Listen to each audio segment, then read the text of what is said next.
Thanks for tuning in to Women Who Open Doors, a podcast that amplifies the voices of incredible women business leaders who are making a difference. I'm your host, Julie Cossack-Collins, owner and coach at Not Magic. Join us as we explore what's possible when we empower one another to dream big, live boldly, and pursue our personal and professional goals. Get ready to be inspired because together we're building a community that opens doors and changes lives. Welcome to Women Who Open Doors. I'm really excited today to have a fellow IBAW member with me and a wonderful, wonderful human being. So let me introduce you to our guest today. So Jessie Cannizzaro is the founder and owner of Milestone Plumbing in Wauwatosa, Wisconsin, where she and her team provide residential and commercial plumbing services to homeowners and contractors throughout southeastern Wisconsin. And over the last 13 years, Milestone has grown from a one-woman plumbing company in 2011 to a team of licensed plumbers, registered apprentices, pre-apprentices, and an awesome, according to Jessie and her team, administrative support team. She holds a Wisconsin Master Plumber license and Wisconsin Cross Connection Control registration, in addition to both her Bachelor of Business Administration and MBA from the University of Wisconsin-Milwaukee. She lives in Wauwatosa, Wisconsin with her husband and their two future plumbing apprentices, William, who is 6 years old, and Fitzgerald, also known as Fitz, at 5 years old, and their German Shepherd Rescue, Max. So welcome, Jessie. So nice to have you with us today. Thanks, Julie. I'm excited to be here. Yeah, thank you so much. So I love your bio, and I love that we talked about your sons too at the end. We were just chatting about that. So I have to ask, do your sons play pretend plumbing? Do they do that at home and when they come to the office? They do, and they actually love to fix the tools. They more importantly like to be in the trucks, which is where a lot of mischief happens. So I try to curb that on the weekends when they come for a visit. But they do get super excited about what I do at work and the tools that I work with. And if they see me with a tool, they immediately go get their safety glasses, which are not OSHA approved because they're made by Fisher Price, but they always want to be a part of it. Good to think of safety, right? Even Yes. at the young age, we got to teach them early. Absolutely. You mentioned to me too, right before we got on, that your husband brings them because you leave so early in the morning. So you do get that interaction with your kids. How important is that to you? Very. It sets the tone for my entire day. Often I am out the door before 6 a.m. and they hopefully are still in bed sleeping. Some mornings like today, Will decided at 5 to get up. So he was up while I was getting ready, which sometimes is fun too. But Adam does a great job of bringing the kids by before he drops them off at school. So it allows me to still be here in the morning if we have management meetings before the day gets started. But I still get to give them their hugs. We get to talk about maybe some behavior that we need to watch at school. And I get to wish them off for the day, which my hope is sets them up for success for the day. But then also it does set the tone for my day to be much better than if I hadn't seen them. Yeah. Yeah, it's a gift, right? A gift and a balancing act. I always say integration of two lives coming together versus balance, because I don't know if we ever are in balance. So that's wonderful that you have that time. Yeah, with them. absolutely. Awesome. So I'm sure you know this, but just for our listeners, so when we were doing some research, I should say Hannah, for our producer, we learned that less than 3% of women are master plumbers. And we announced in the bio here that you are a master plumber. So you've opened doors as a master plumber and a woman-owned trade business. So tell us a little bit about that journey, because obviously there's very few of you out there. There are, absolutely. And that journey was not what I had set up for early on. I remember as a kid going with my dad, who's also a master plumber. He is now 81 and retired. I would go to work with him on weekends and in the summer. And I'll be honest, most days I did not enjoy it. Dad did reward us and tried to, teach us that work ethic at a young age. If we did a really great job, we would go out for ice cream, right? So there was a motivation to work hard and to help him. If we did a project that lasted more than a few days and we helped a lot so that my mom didn't also have to come along, we would stop at Toys R Us, which I don't even know if they exist anymore, and we would get a Nintendo game. And that was our payment for helping for days, in a row on big Mhm. projects. And I never truly appreciated what my dad did until much later in life. I wanted to go to college because that's what guidance counselors talked about and every Mhm. teacher I had. And I was the first in my immediate family to go to college. So it was a really big opportunity and a really big deal. But during that time frame of finishing up my bachelor's, my dad had a stroke and it took him out of being able to work in the field. My parents had worked side by side with their very small plumbing company for many years, and my mom was suddenly faced with, how do I provide for younger children? I was out of the house, but I still had two young siblings that weren't, and the health insurance and all of the struggles Mm. and challenges that go with that. Mom went back to school at WCTC and eventually became a registered nurse so she could care for my siblings and for my dad. My dad miraculously was able to go back to work. And during that time, he needed some help. And so, in between classes, and then days that I could schedule all of my classes for certain days of the week, and then Tuesdays and Thursdays, I would just go and help him. And that was my employment during that time. I had left my job in the restaurant industry. So, I worked for the Weisgerbers for many years and enjoyed all of the different roles that I held during that time frame. And eventually, I realized that seeing something accomplished at the end of the day had a much more rewarding experience than I recognized as a Mhm. child. And I really was, very intrigued by what happens in the walls and with a renovation. It's like a big puzzle and taking everything down and figuring out how to do it to code so you can get rid of a soffit. And I really enjoyed the construction aspect and decided to serve an apprenticeship. So I was a little bit older when I started my apprenticeship compared to my fellow classmates, and was able to simultaneously be in night school to wrap up my degrees. So I picked both paths, and I'm really glad that I did because it gave me exposure to see both. And eventually was able to kind of marry the business background with the plumbing background, and which is how Milestone was established. So Milestone was established in both your basement and the garage. Is that correct? How that That's started, almost correct. like the Apple story, Yeah, right? which is crazy when I think about it now. And we made it work because in the beginning, and anyone that has started a business, you don't have unlimited funds. So you figure out a way to make it work. I worried that my neighbors were going to complain, but we live in a really great neighborhood. And to my knowledge, no one ever did. They were actually incredibly supportive. And a lot of Mm. those neighbors were the first jobs that I had because you go from working for a company and the next day, even though a business has been registered with the state, I was unemployed. I had nothing lined Mm. up for work. So you have to go out and find that work. And that is a really scary leap of faith to take. So you really started it from ground zero. This wasn't just a transition. It wasn't from your dad's company to yours. You truly were a startup back in 2011, right? Absolutely. And people assume that I took over my dad's Mhm. business. I did not. When I worked with dad, for a couple of years. I think it was just shy of 2 years. I saw the strain that it started to put on our relationship, and family holidays were no longer as much fun. Mhm. There might be something that he was, disgruntled about from a job site. And so it kind of trickled into that family time. And it was hard to separate and just be with dad.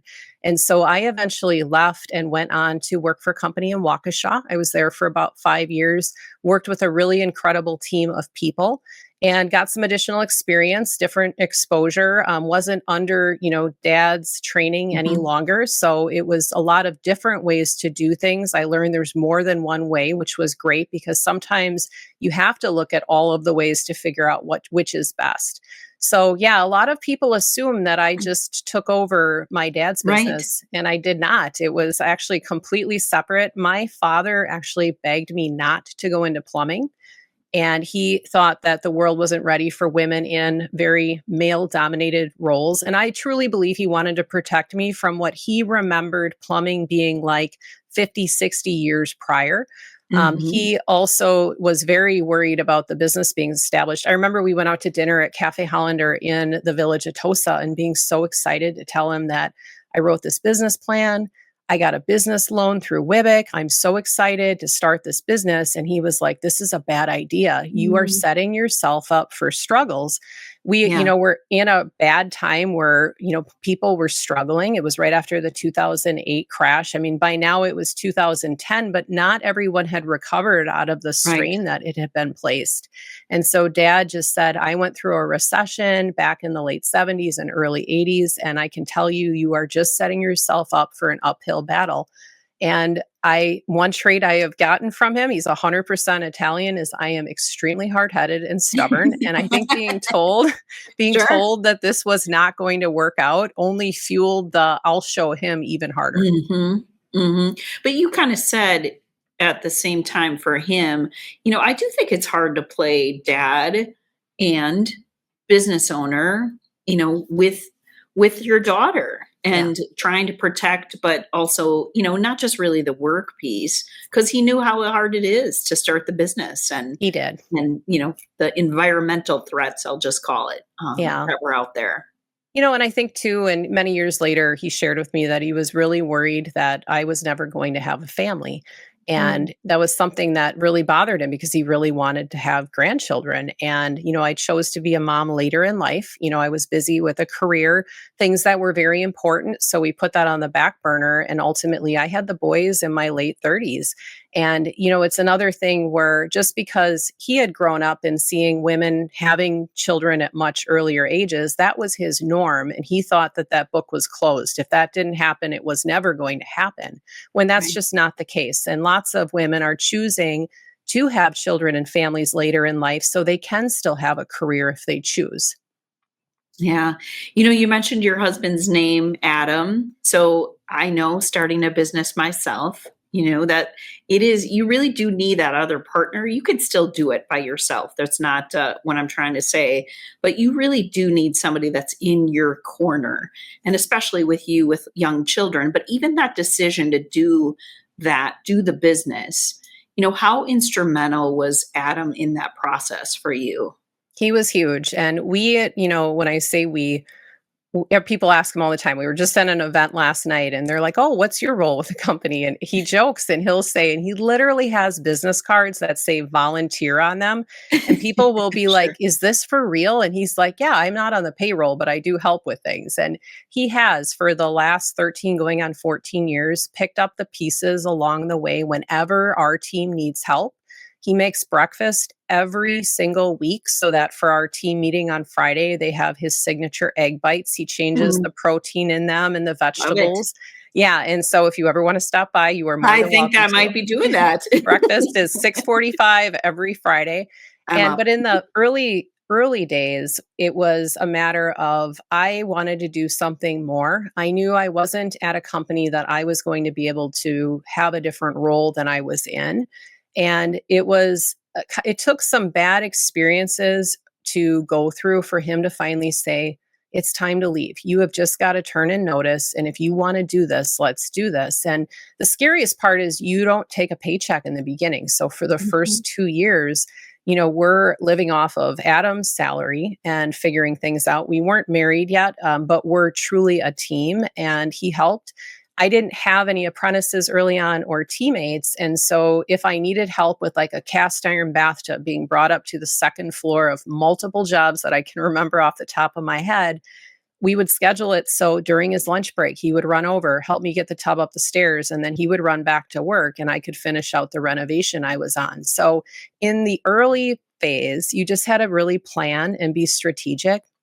We learned to be really conservative with what we were spending and making sure that we were making really good decisions. We didn't have the marketing budget, so it was a lot of word of mouth and just making sure I was at as many networking events as possible. We still to this day aren't going to be on billboards. You're not going to see us on TV or on the radio, and just being really smart about how we get the word out and delivering a really good service so that people want to refer you. We have an Mhm. incredible client base that has really helped us build to the point where we've been able to hire as many people on staff as we do have. talking about the client now, there's misconceptions about women in this trade. Your dad had them to begin with. Talk about overcoming the customer misconception about, Jesse's going to do what, right? Especially when you were just starting out. How did you overcome some of those obstacles with the customer base? I've gone through different phases along the way. So when I worked for dad, I was Tommy's daughter, right? Everybody knew who I was because I was Tommy the plumber's daughter. Leaving dad to go to a company where I knew one person because he was a classmate inside of the training program for the apprenticeship, but otherwise they were all new people. Now going to job sites, they didn't know who was coming out. And there were clients that I would appear and they didn't want me. I mean, there's no easy way to just say Mhm. they truly did not want me to be the plumber that day. I remember one in particular out in Waukesha, and I walked up to the door carrying two sinks. They were two Kohler sink boxes, and we were there to do a fixture swap out, new sink, new faucets, and I believe a new toilet. And he looked at me and he said, "Well, you're just dropping those off, right?" And I said, "No, sir, I'm here to put these in today." And just seeing the hesitation, and I remember thinking, "Oh, I hope he doesn't call the office and try to send me back. Like let's try to work through this together."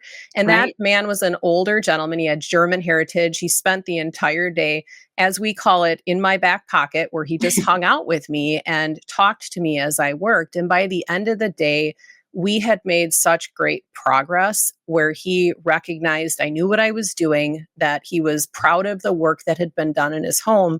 And he actually gave me a small clock that he had made. It was like a handmade clock that I still to this day have. And I took that as a sign that it was acceptance, right? So we Yeah. went from first thing in the morning at 7:30, 8 o'clock to I don't want her, to at the end of the day giving me a small gift that meant something to him. That's awesome. What were your tricks in that? Because I don't think that's just about plumbing there. What you did on the service side of that interaction, I think many of us, even men, so this is not just a tip for women, like what are those things that you did to overcome and bring him along, I would say.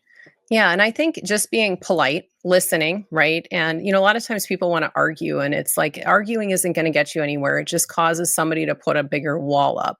I have recognized that listening is a really powerful skill because if somebody is bothered by something and they can get it out, then we can address it, right? And just letting them get it out. And I think just having the confidence to still walk in the house with those items. Well, let's take a look. Where are these going today? Why don't we walk through together and bringing, like you said, bringing him along with me as we look at the areas and talk about what we're going to do. Well, and then letting him know and what the expectations are. We're going to shut the water off to the house today. Is it okay if I start in this room? So he's part of now the decision making process. And I think that so often people want to argue or put up resistance. So they never get to the point where they can have collaboration. I think back to there was a time on a board that I sat on where there was a gentleman on the board who was an officer, and his comment to me one day in front of another leader was, "You shouldn't run for a position beyond where you're at. You have kids at home." And I remember the woman leader that I was standing next to commenting to me afterwards that she was ready to leap across the table and grab him. And I was like, well, that would have been a horrible idea. Right. But she said, "I was so proud of how you just said, well, why do you feel that way?" And I let him express that, your kids need their mom. And then he went through all of the reasons. And I said, well, you have children too. Kids need fathers as well. And doesn't your wife have careers and things that she volunteers for? This is no different. And my husband and I are a team and we share those child rearing duties. And so, and we went on to work together for several years and have a great relationship today. But had a really pivotal moment early on when he confronted me with that statement that essentially set the tone for Mhm. all of the years that came afterwards. And if I had overreacted, and maybe it wouldn't have been overreacted, maybe it was totally justified. But if I had come at him in a way that was threatening, we would have never been able to work together the way that we did. And we accomplished some really great things together once we were able to get past that. Yeah, I think that's just a key element for respect, right? Both ways. It's about respect, respecting that individual's view, respecting I have a view too. I mean, I Mhm. lived that in manufacturing as well, but I always said the men were some of my best friends. They were wonderful mentors. So even as I talk about this show, this is not a male bashing situation, but there are significant differences, especially in trades and industries where it is male dominated, that we do Mhm. have to work along together to really accomplish great things. And it's possible, like you said. I'm having lunch tomorrow with one of my favorite plumbers, who's another company. And I remember the time we met, it's probably been 3 years now. And I walked up to him at an event and I put my hand out and I said, "It's a pleasure to meet you." And I said, "Jeff, I've heard about you for years, never had the pleasure to meet you." And he's a very candid person. And he said, "Why are you talking to me? We're competitors." And I said, "No, we're not." I said, "There is so much work out there." I said, "We need all of our companies to exist to take great care of the community." Yeah. And we have become great friends because I took the initiative to walk up to him and break that barrier down. And now we grab lunch every couple of months. We talk about things and different challenges and best practices.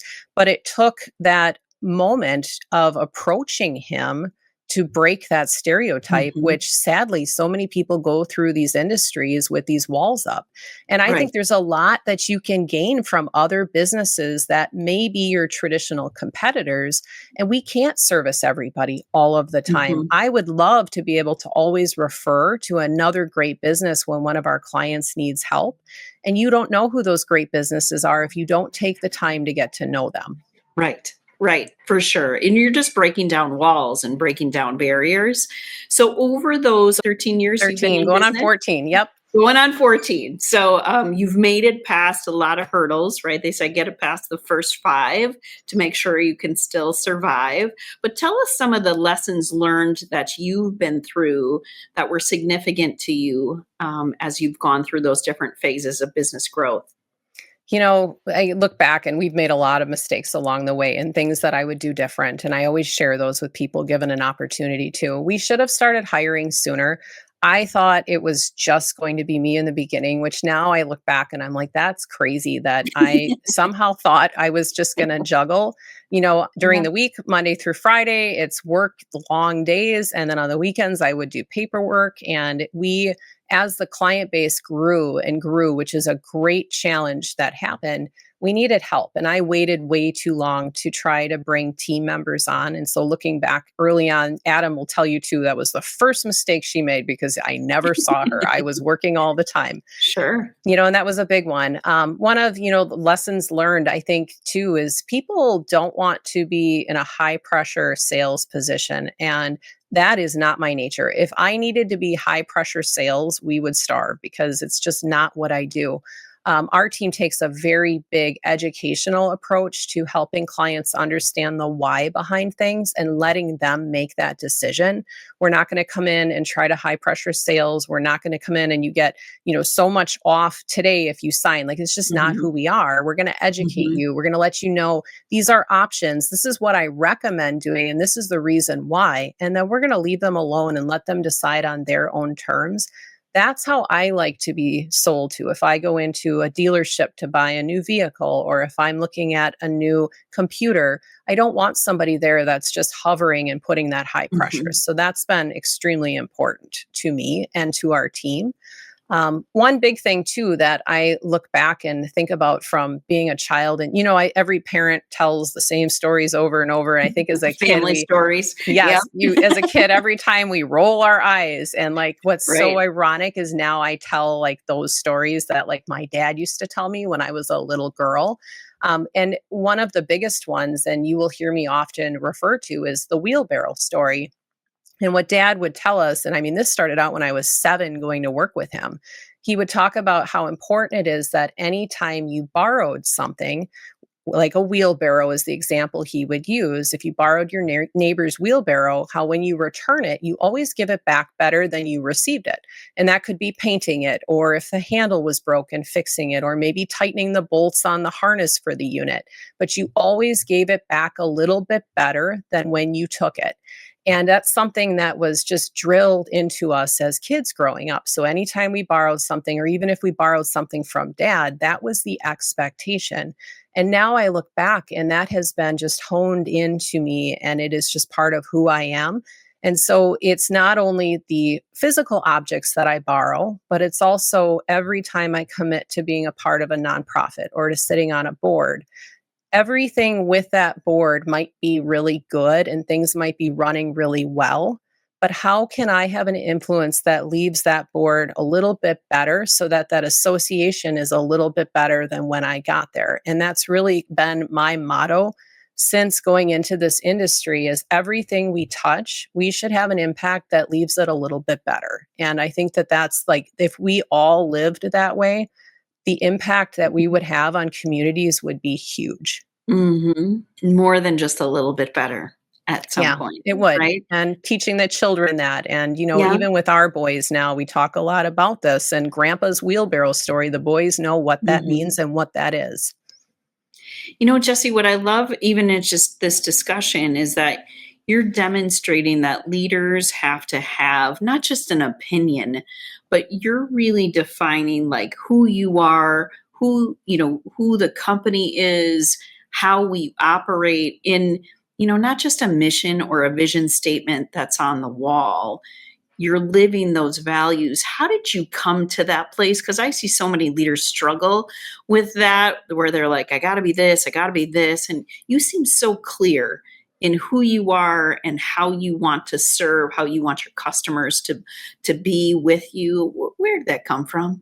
It came from probably a few different things. My mom, who's an incredible person and very much has that servant leadership attitude, and she taught us early on. I mean, I remember my mom didn't even know the soccer rules, and she was running around on the soccer field volunteering as a parent coach because Yeah. nobody else offered to do it.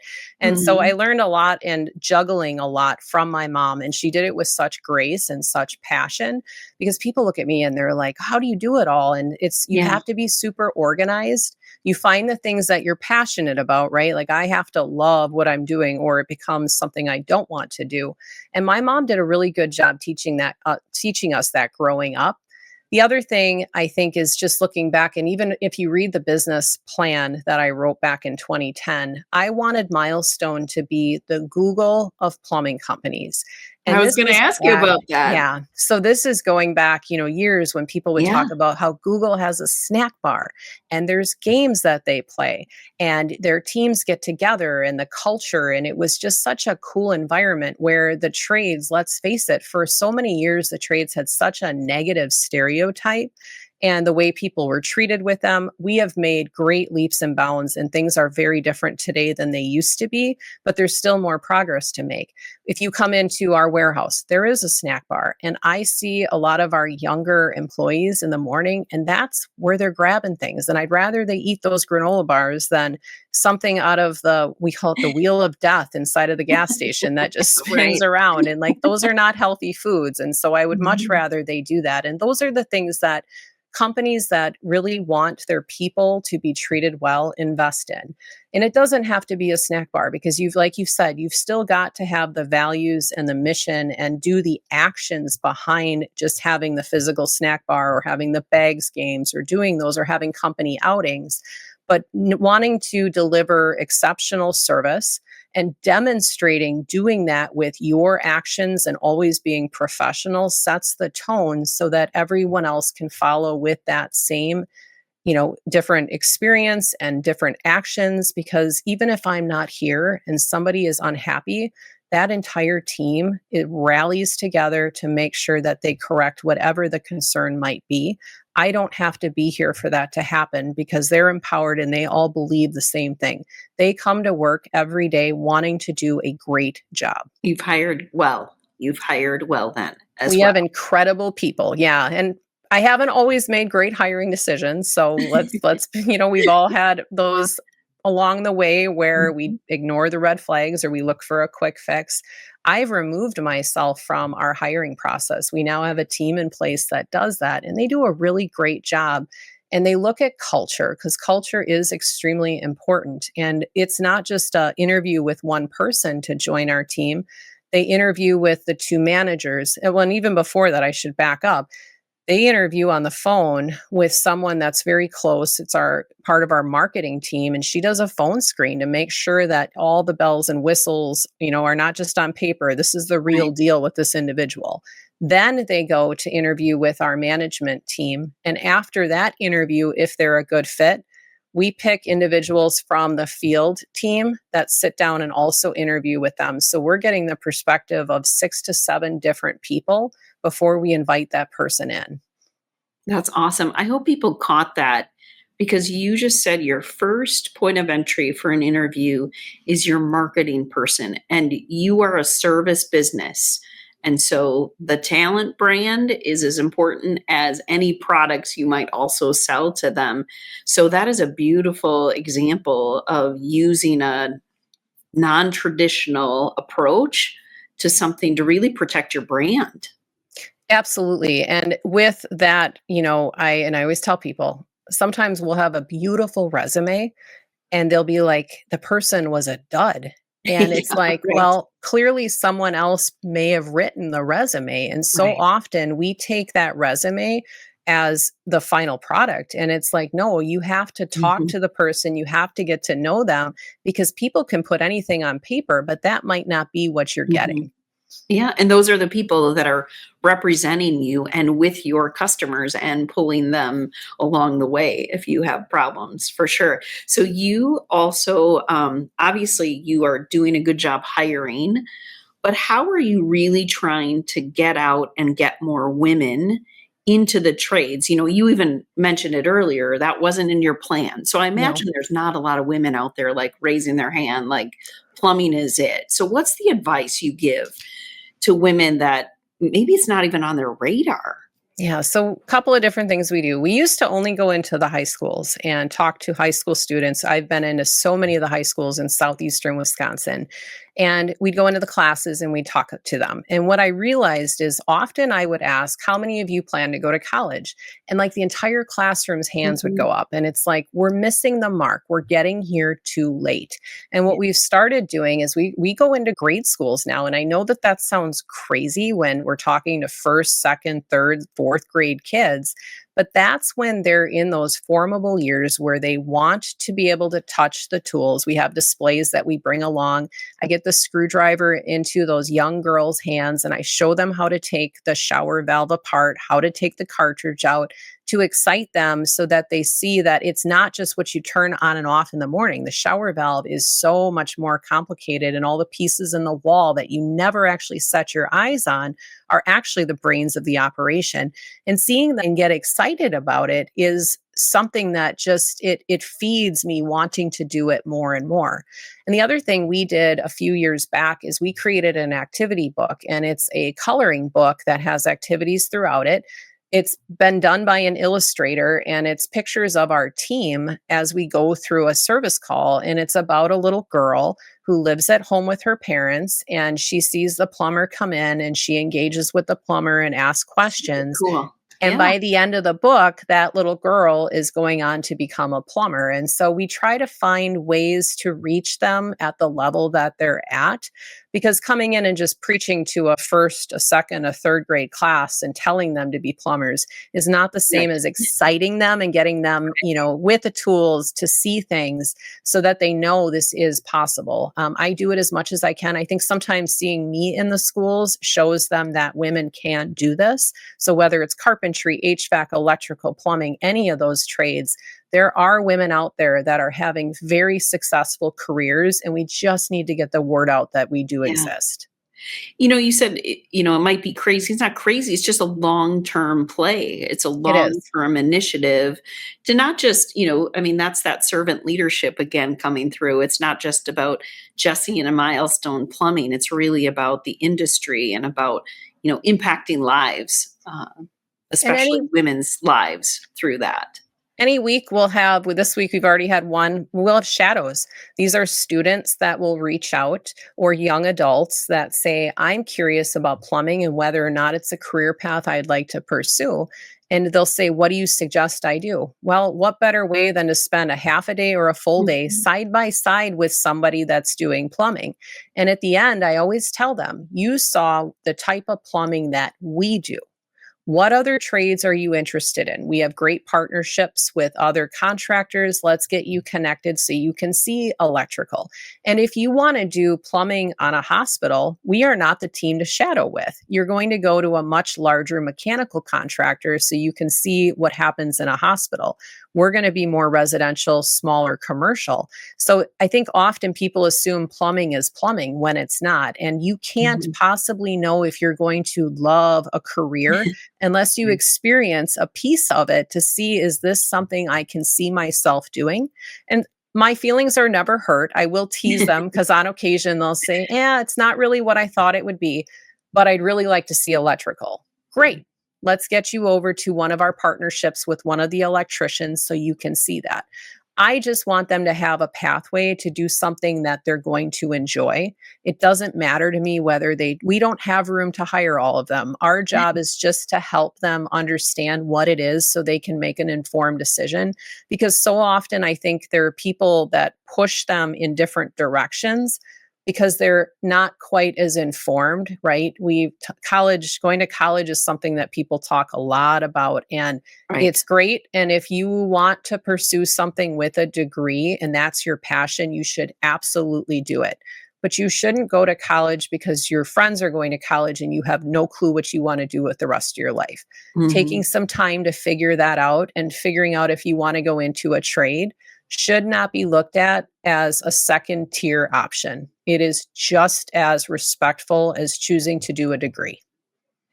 Yeah, I agree. Amen. Because again, being in manufacturing, we struggled with that for a really long period of time. So it's just one of those themes that we have to Mhm. keep beating the drum on to, help parents understand that as much as the kids. Because I And think you are that's spot on there. mostly Yeah. it's the parents that influence that. I know my dad influenced that when I first was at a manufacturing job and I climbed it up inside the Komatsu press. I came home and I told my dad, he was like, "You're crazy. What? Like, what?" Because he came out of a union environment and that wasn't even thought of. But yet, here we are. And so it really is discussions we just have to keep having and fostering. So, one of the other things I love about you is not just your dedication to the industry and to women, but and you have so many nonprofits that you're involved in. We were briefly talking about that. So give us one of your nonprofits that you're close to and what you're doing, because I know you have a few. So you pick your favorite for us. So I have two favorites that I Okay. absolutely can't pick between the two. ABC of Wisconsin, which is the Associated Builders and Contractors, is an organization that we have been part of I've been part of it for over 20 years now. So they do all of the apprenticeship training. I've sat on their board the last few years. I am in the past chair role now, so I'll be rolling off soon.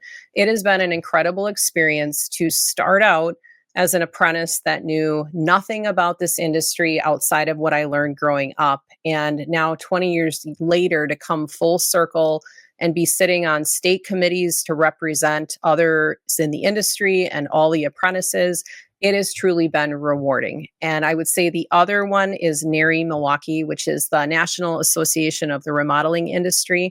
I had the opportunity to go through leadership with their board. I'm no longer on the board, but still very active to the point where I joke I invite myself back regularly. This morning, I brought our leadership team to another nonprofit because it had gotten on my radar and it's doing really incredible things. And I know after today's meeting, we are going to find a way to help them. And tomorrow night, we have another meeting with a school district that we're also going to help that got into trouble. And I think what's so cool is I get to be a connector because I have done so many different servant leadership roles and I've learned about so many different organizations that now, from a strategic standpoint, I love being a part of making the introduction so that big impact can happen because we got the right people in the room. And it's always students and kids that benefit from that. And you can't ask for something more Mhm. fulfilling. Yeah, that's awesome. Fantastic. Well, I knew our time would go super fast. and I want another 20 minutes, but I got to get cut off. Somebody's going to cut me off here. So I would love for you to tell our listeners where they can find Milestone Plumbing and the best way to get in touch with you guys, or even to talk to Jessie more about being a master plumber. Absolutely. So if they could follow us on social media and see the great things we're doing, we have a Foster a Pup program, which we are extremely proud of. So we have foster dogs in the office throughout the year. And so the Milestone Plumbing Facebook page, Instagram page, those are in the LinkedIn page are great to follow. Our website is www.milestoneplumbinginc.com. And if anybody would like to connect, they can also send me a LinkedIn message. I love to grab coffee. I love to help other entrepreneurs or people that are considering going into entrepreneurship. So if a message is sent, I will always get back to you, and I would love to help however I can. Awesome. Well, thank you for your inspiration. There were several times in our conversation that I had chills about what the impact you've made for yourself, but also for your family and for the industry. So super appreciate your time. And obviously we're going to run in together more often. So thank you again for all the time and energy you spent with us today. I really appreciate it. Thank you, Julie, very much. Thank you for joining us on Women Who Open Doors. We hope you enjoyed this episode as much as we have. Do you know an incredible woman business leader who's opening doors, making an impact, and lifting others up? We'd love to feature her story. Recommend a guest by emailing our producer, Hannah, at hchurch@not-magic.com. And please leave us a review on Apple Podcasts, Spotify, or wherever you listen to help us share these amazing stories. And until next time, keep dreaming big, living boldly, and opening doors for others.